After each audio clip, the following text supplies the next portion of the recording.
이미 아시는 분들은 다 알고 계시겠지만요, 이 픽업 트럭이 전기차로 탈바꿈해서 내년 봄에 미국에서 출시가 될 예정이라고 합니다. 자, 새로운 전기차의 이름은 포드의 F150 라이트닝이라고 하는데요, 지금 이렇게 포드 홈페이지에서도 2022년 봄 출시 예정이라고 문구를 확인할 수 있는데요, 이미 미국에서는 시승할 수 있는 차량이 있어서 유튜버들을 비롯해서 많은 분들이 시승을 해봤다고 하는데, 한국에서는 아직은 시승을 못한다는 게 조금 아쉽긴 하네요. 자, 아무튼 오늘은요, 이 F150 라이트닝에 대해서 한번 알아보고 같이 분석까지 해보겠습니다. 우리 미주부 구독자분들 중에서 테슬라 주주분들이 많이 계실 텐데요, 테슬라 주주라면 이렇게 전기차와 관련해서 경쟁 차종이 될 만한 회사들 제품에 대해서도 미리 알아보면 좋으니까요. 그리고 포드라는 기업이 또 투자할 만한 기업인지에 대해서도 함께 공부해 보겠습니다. 먼저 차를 자세히 알아보기 전에요, 많은 분들이 시승을 해봤다고 했잖아요. 자, 그런데 바이든 대통령도 시승을 했다고 합니다. 이 차가 픽업 트럭이잖아요. 그렇기 때문에 차에 이것저것 넣을 수 있는 공간이 정말 넓고 많은데, 원래 F150에서는 엔진 때문에 앞부분을 활용하지 못했던 이 부분을 전기차로 넘어오면서 차량 앞부분에 또 이렇게 넓은 공간을 만들었습니다. 딱 이렇게만 봐도 굉장히 넓어 보이는데요, 하단에 덮개를 빼면 추가적인 공간도 또 있다고 합니다. 그리고 캐리어가 한 4개 정도 수납이 될 정도로 굉장히 넓고요, 최대 하중은 180kg이나 된다고 하네요. 여기에 전기차의 또 다른 특징 중 하나인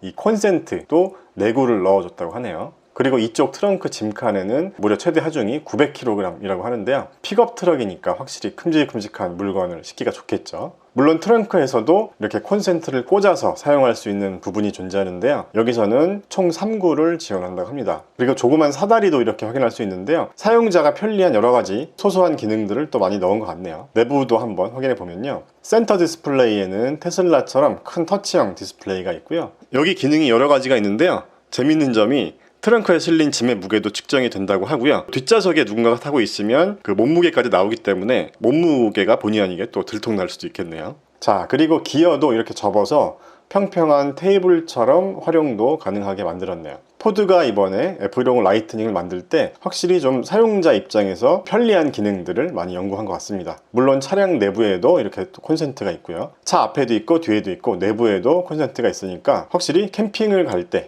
또는 밖에서 급하게 전기를 사용해야 할 때 굉장히 편리할 것 같습니다. 이렇게 콘센트가 많고 그만큼 전기를 잘 활용하려면 당연히 배터리가 좋아야겠죠. 배터리는 SK 배터리를 사용한다고 하네요. 니켈 함유량이 높은 고니켈 배터리라고 합니다. 그래서 이 차의 주행 거리는 한 480km 정도 나온다고 하고요, 만약에 집에 정전이 나게 되면 최대 10일 동안 집에 전기 공급을 해줄 수 있다고 합니다. 자, 그리고 F150 라이트닝의 출력은 553마력이라고 하고요, 4.5톤의 무게까지 견인을 할 수 있다고 합니다. 그리고 기능이나 능력치로만 봐도 차가 굉장히 비쌀 것처럼 느껴지긴 하는데요, 가장 하위 모델이 39,900달러로 원래 모델인 F150보다도 더 저렴한 가격이라고 하네요. 자, 한화로는 한 4,500만원 정도 되는데요, 어쨌든 이 차가 전기차잖아요. 만약에 한국에 지금 들어오게 된다면 보조금 지원으로 해서 한 3,000만원 가까이 지원을 받게 되기 때문에 한 1,500만원 정도로 구입이 가능하다고 하는데요, 이 정도 금액으로 정말 구매가 가능하다면 진짜 가격적인 메리트가 있지 않을까요? 보조금 하니까 또 생각이 났는데, 그렇다면 테슬라의 사이버 트럭이나 리비안의 전기 트럭도 국내에 출시하게 되면 이 보조금이 동일하게 적용되지 않을까요? 그러면 얘네들도 이 보조금을 활용해서 더 저렴한 가격에 살 수 있지 않을까 싶은 생각도 듭니다.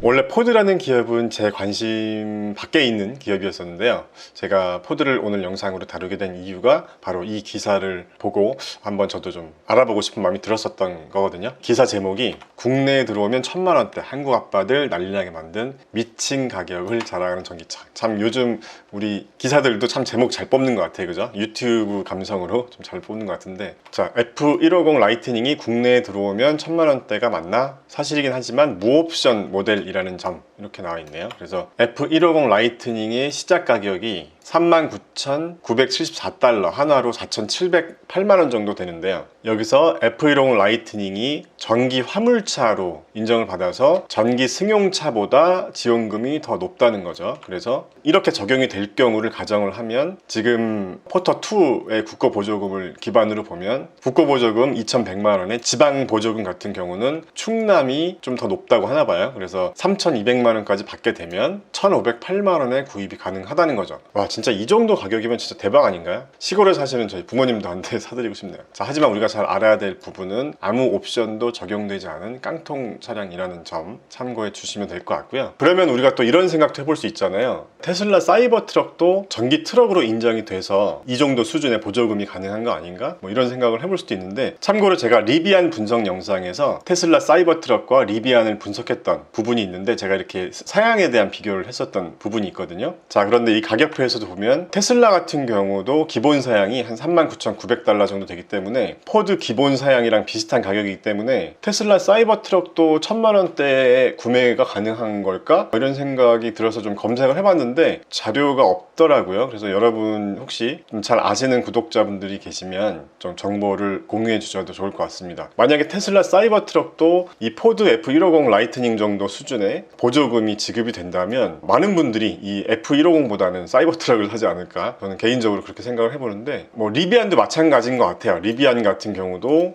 이제 이번 주에 아마 상장을 하는 걸로 알고 있는데요. 리비안과 관련해서는 제가 분석 영상이 있으니까 한번 참고를 해봐 주시고요. 그래서 리비안 같은 경우는 제가 이 가격 비교를 했었던 영상에서 조금 비싸지 않냐 뭐 이런 말을 했었는데 69,000달러부터 뭐 가격이 시작한다고 하니까요. 그래서요, 테슬라 사이버 트럭이나 리비안이나 포드의 전기 픽업 트럭과 같은 이 전기차 픽업 트럭들도 계속 출시가 되면서 소비자들이 과연 어떤 선택을 할지에 대해서도 좀 주목할 필요도 있어 보이고요. 특히 테슬라를 사랑하시고 이 테슬라의 주주이신 분들은 이런 포드나 뭐 리비안이나 이런 경쟁사에서 어떤 제품들이 어떻게 출시가 되는지도 잘 체크를 해봐야 되기 때문에 이 영상을 제가 기획을 했습니다. 자, 그러면 지금부터는 포드에 대한 기본적인 내용에 대해서 좀 알아보겠습니다. 포드 같은 경우는 9월까지만 해도 10불 초반 정도 왔다 갔다 하다가 최근에 주가가 많이 상승했습니다. 그래서 11월 5일 종가 기준으로 보면 19.29불까지 굉장히 많이 올라갔고요. 자, 연초 대비 수익률로 보면 S&P 500을 크게 이겼죠. S&P 500이 연초 대비 수익률이 26.56%인데 포드는 무려 119.45%가 상승했습니다. 테슬라도 한번 넣어봤는데요. 연초 대비 수익률은 포드가 굉장히 좋네요. 119.45%, 테슬라가 최근에 많이 올라서 73.18%. 최근에 굉장히 분위기가 좋습니다. 하지만 3년 기간을 조금 늘려보면 뭐 테슬라랑은 비교가 되지 않고요. S&P 500보다는 약간 앞서는 수준이네요. 포드가. 기간을 5년으로 바꿔보면 S&P 500의 150% 정도 상승률보다는 많이 뒤처집니다. 갭이 많이 있죠. 그래서 그 이유는 바로 이거죠. 포드의 실적이 10년 전이나 지금이나 큰 차이가 없고 오히려 하락하고 있었죠. 물론 코로나 때문에 그렇지만 이 코로나 이전으로 봤을 때도 이 성장성이 별로 없었다는 거죠. 그렇기 때문에 주가도 이 포드의 실적 부분이 반영된 거라고 보여지고요. 뭐 제가 뭐 테슬라 영상을 다뤘을 때 많이 보여드렸지만 이 전 세계 자동차 시장 자체는 굉장히 완숙한 시장이었잖아요. 그러다가 최근에 1, 2년 사이에 기존 내연기관 시장이 전기차로 굉장히 빠르게 바뀌면서 이 전기차 관련된 기업들이 굉장히 시가총액을 높게 받고 있고 상대적으로 전통적인 자동차 기업들의 가치는 굉장히 저평가되어 있는 그런 상태인데요. 자, 그러면 얼마나 저평가되어 있는지 한번 비교해서 볼게요. 자, 참고로 포드 같은 경우는 시총 규모가 한 77억 달러 정도 됩니다. 니오보다 조금 앞서고 있는 수준이고요. 니오와 비슷하다고 볼 수 있죠. 루시드도 지금 이제 막 상장한 회사인데 굉장히 높은 시총이고요. 자, 밸류에이션 지표들을 한번 비교해 보겠습니다. 뭐 PE 레이시오 같은 경우도 포드 같은 경우는 포드 기준 12배 정도 다른 기업들에 비해서 굉장히 낮은 밸류에이션을 보여주고 있고요. 프라이스 세일즈 레이시오 같은 경우는 1도 되지 않습니다. 지금 PS 레이시오가 0.57배 정도 되는데 아까 제가 처음에 포드의 시총이 77빌리언, 그러니까 770억 달러인데 지금 매출이요 1340억 달러거든요. 그러니까 매출의 거의 절반 정도 수준의 시총인 거죠. 다른 기업들과 비교를 해보면 니오의 매출이 42억 7천 달러 정도인 것에 비하면 시총 수준이 거의 비슷한 거잖아요. 그러니까 우리가 사실 이런 부분들을 우리가 어떻게 해석하고 어떻게 받아들여야 될지에 따라서 투자 전략을 결정할 수도 있을 것 같아요. 포드도 굉장히 빠르게 지금 이 전기차 기업으로 변신을 하겠다고 움직이고 있는데 주가가 굉장히 지금 저평가되어 있는 상태에서 우리가 투자의 기회가 될 수 있을지를 좀 판단을 해봐야 되는 거잖아요. 저 같은 경우는 제가 만든 적정 주가 템플릿에 한번 데이터를 넣어 보기도 하고 그 다음에 이런 정량 정상적인 지표들 중에서는요, 좀 많이 봐야 될 부분이 일단 이 프로핏 부분, 이 수익성 지표들을 좀 많이 보는데요. 이게 가장 저는 중요하다고 보거든요. 여기서 경쟁사들에 밀리면 그 나머지 마진들, 뭐 에비타라던가 뭐 순이익 같은 나머지 마진들이 좋게 나올 수가 없기 때문에 그로스 프로핏 마진을 저는 굉장히 중요하게 봅니다. 그리고 매출이익률이 높다는 의미는 그만큼 원가 구조가 좋고 뭐 기술력이 뛰어나고 경쟁사보다 더 가격 결정권을 가질 수 있는 요인이 될 수 있기 때문에 이 그로스 프로핏 마진을 보고 있는데, 포드의 그로스 프로핏 마진은 10%밖에 되지 않습니다. 지금 다른 대표적인 전기차 기업들 니오가 17.6% 정도 되고 테슬라가 23.1% 정도 되는 것에 비해서는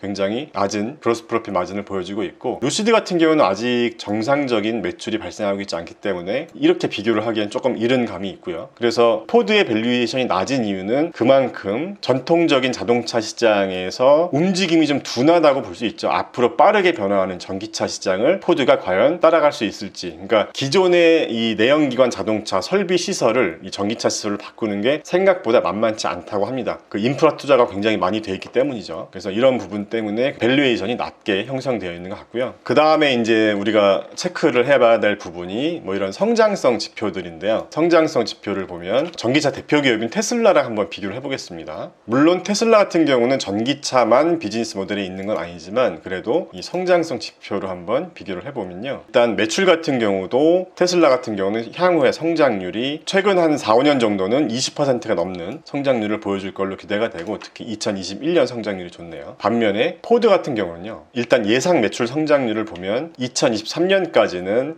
10% 한 중반 에서 왔다 갔다 할 정도로 보여지고 2024년부터는 다시 좀 굉장히 좀 정체되는 걸로 예상을 하고 있습니다. 그렇기 때문에 포드의 주가가 저렴한 이유는, 가장 큰 이유 중에 하나는 이 성장성, 앞으로의 성장성에 대한 부분인 거죠. 왜냐하면 포드가 전기차로 빠르게 변화를 한다고 해도 지금 이 재무제표에서 보면요, 기존의 내연기관 자동차들의 매출이 전기차로 바뀌는 것 뿐이지 매출 자체가 굉장히 크게 상승하는 건 아니잖아요. 그리고 이 매출을 내기 위해서 투자한 이 기반 시설들을 빠르게 바꾸기가 좀 힘들다는 그런 부분들이 좀 주가에 반영되어 왔던 걸로 보여지는데, 어쨌든 최근에는 분위기가 좋습니다. 그런데 앞으로 얼마나 더 주가가 상승할지 우리가 투자자 입장에서 지금 포드에 투자를 해도 될지 이런 것들을 좀 판단을 해봐야 되는 건데요. 일단 팀랭크라는 사이트에서 1년 뒤 목표 주가를 평균적으로 17.54불 정도로 보고 있습니다. 높게 보는 케이스가 한 20불 정도를 보고 있고요. 좀 낮게 보는 케이스는 11불 정도를 보고 있습니다. 자, 그렇기 때문에 이 기존의 전통적인 자동차 기업들이 전기차로 빠르게 변화를 한다라고 해도, 제가 방금 전에 말씀드렸던 것처럼 기존에 해오던 매출들이 전기차 매출로 변경되는 과정 속에 있다라고 하면 그 과정에서 들어가는 오히려 인프라 비용들, 이 기존의 내연기관 생산시설을 전기차 생산시설로 바꾸는 이 부분이 쉽지 않을 거 아니에요. 그렇기 때문에 이런 부분으로 포드가 올해는 주가가 좋았지만 앞으로도 계속 기존의 전기차 기업들처럼 좀 가볍게 날아갈 거라고는 보여지지 않고요. 그렇기 때문에 우리가 이런 기사들을 보고 포드에 투자를 해봐야 될까라고만 단순히 생각을 하는 것보다는 여러 가지 관점에서 생각을 해보고 투자를 해야 되지 않을까 생각하고요. 저는 포드와 같은 전통적인 자동차 기업에는 투자를 하지 않았고, 그리고 앞으로도 투자를 할 생각이 없긴 하지만 오늘 영상은 포드에 한번 투자를 해볼까 하는 그런 취지의 영상이라기보다는 테슬라 주주로서 테슬라의 경쟁자가 될 수 있을 만한 그런 기업들의 어떤 새로운 소식들이 있으면 저도 한번 공부를 해보려는 목적이기도 하고요. 제가 공부한 내용을 여러분에게도 공유를 해드리는 그런 목적으로 영상을 만들어 봤습니다. 자, 그래서 우리가 여기서도 다시 한번 느낄 수 있는 건, 전기차가 점점 많아지면 수혜를 볼 수밖에 없는 산업이 2차전지 배터리 산업이잖아요. 그래서 여러분들이 앞으로 최소 5년 정도는 전기차 2차전지 배터리 섹터의 뭐 ETF나 주도주들을 잘 포트폴리오에 추가를 해놓는 게 좋지 않을까 하는 생각을 하고요. 영상을 여기서 마치겠습니다.